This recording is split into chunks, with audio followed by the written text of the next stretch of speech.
Welcome back to Blackstardove. Welcome back to my channel. As always, I need that HBO special, which simply means help a brother out, trying to get to 10,000 subscribers. Go ahead and click that subscribe button. I appreciate you. The topic of this video is one I've been wanting to do for a long time. And it never really occurred to me until like always around political season. Who are the leaders of the black community now? Like, there is no set leader. I mean, some people still call on President Obama, but there's nothing that he can really do. Some people would say, what about Farrakhan and the nation?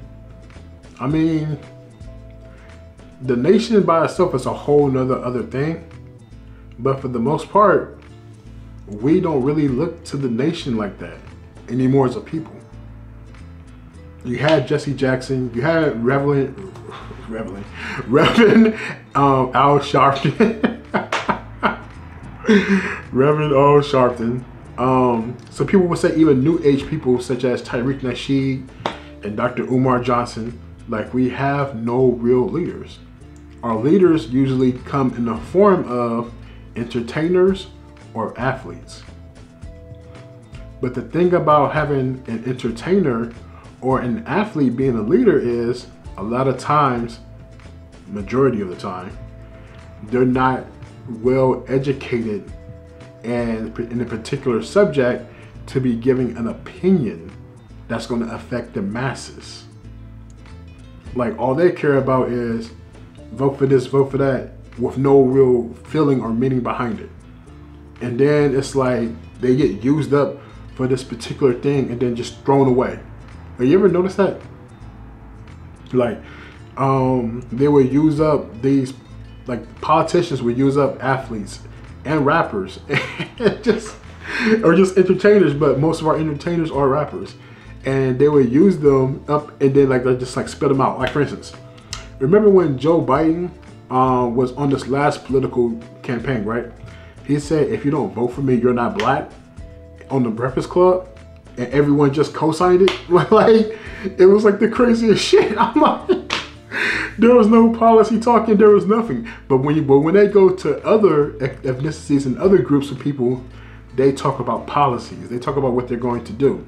I remember Ice Cube had the contract with Black America Initiative, and people wanted to shit on him so badly because he was willing to talk to Donald Trump. He was willing to talk to anyone that was willing to do something for black people. And black people weren't having it.